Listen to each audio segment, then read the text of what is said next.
Okay. I Love the Dope was on Big second album. All right. But I'm the one who made the marriage. I'm the Sorry, one who Easy. I'm the one who introduced them to each other the same day that Jay did Brooklyn, his verses on Brooklyn's Finest. It was another record, and I introduced them that same day because Big also wanted the beat. Good.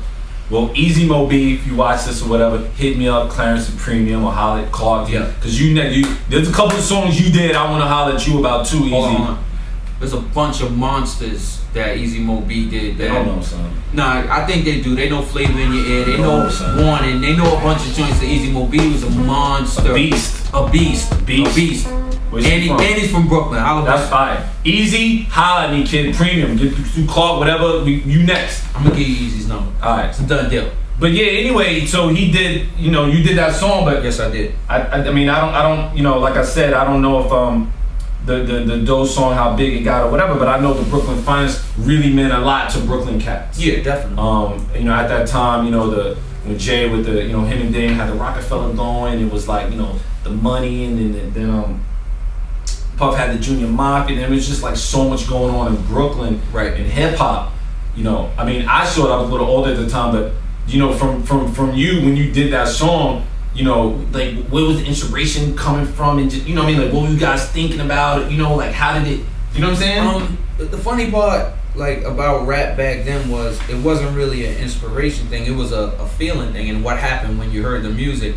And considering me and Jay had done 20, 30 songs in my crib before we got to this song, it was a beat that was already done for somebody else. I did that. And then he was like, Dane was like, do it over. And it was one of our favorite songs. You know what I'm saying? So that song is my favorite song, the sample I used. So I flipped it, gave it back to Jay, and he had a song for it.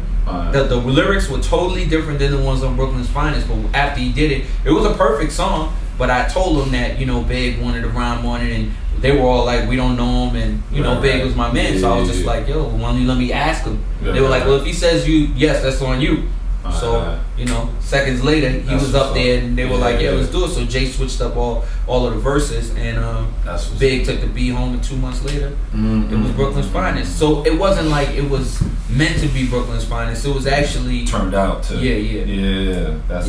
That's good. And that's another point too. I definitely wanted to touch on all of this, and hopefully what I bring to people. I know a lot of people know my background.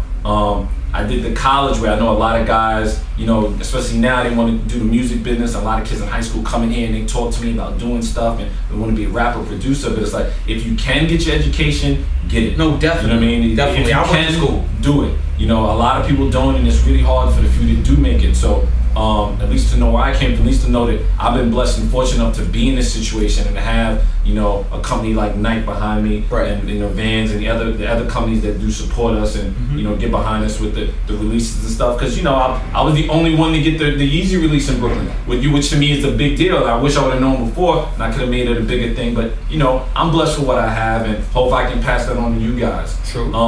Another good thing about Clark too, before we leave, because I know I'm running out, this to show you he's real with this, to show you he's official.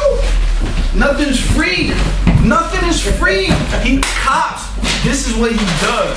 He's 13, those are his. That would be me. But he's the Air Force kid. Yes, I copped. You already know what he's coming for. Yeezy, I copped. I copped the shoes, Kanye. I copped these shoes. I already respect you, and we got love on the musical, and you my little brother. You my man from when you was in Chicago. But he ain't asked you for I ain't asked you for him. I cop because I respect what you doing to the game.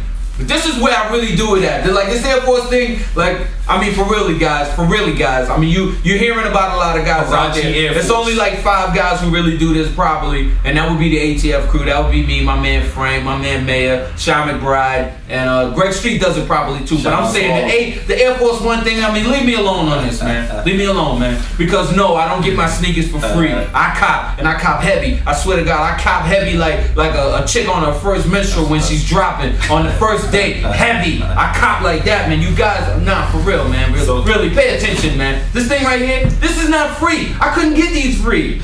And if I could, I would have copped anyway again, because I gotta have 2 and 3 kids. Exactly. Yeah.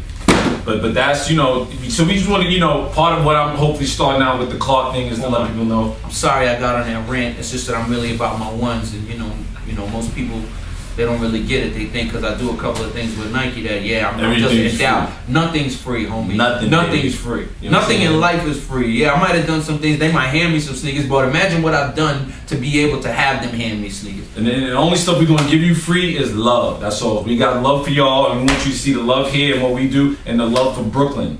And that's why I started this whole interview thing with him. The love for Brooklyn that Clark has, and I have, being the first boutique and being fortunate to be the only boutique with the Yeezys. So we just giving love back, man. That's all. This is what it is, man. I know you said first boutique. I mean, but aside from being the first boutique, he also has the first ladies sneaker boutique right next door. So he wasn't even thinking about the guys who love sneakers. He was thinking about the guys and the chicks who love sneakers. So basically, that would make him his girlfriend. That would make him the freshest sneaker boutique in New York City.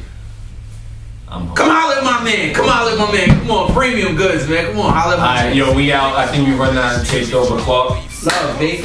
You know he's gonna be you next. You gonna see me next week anyway.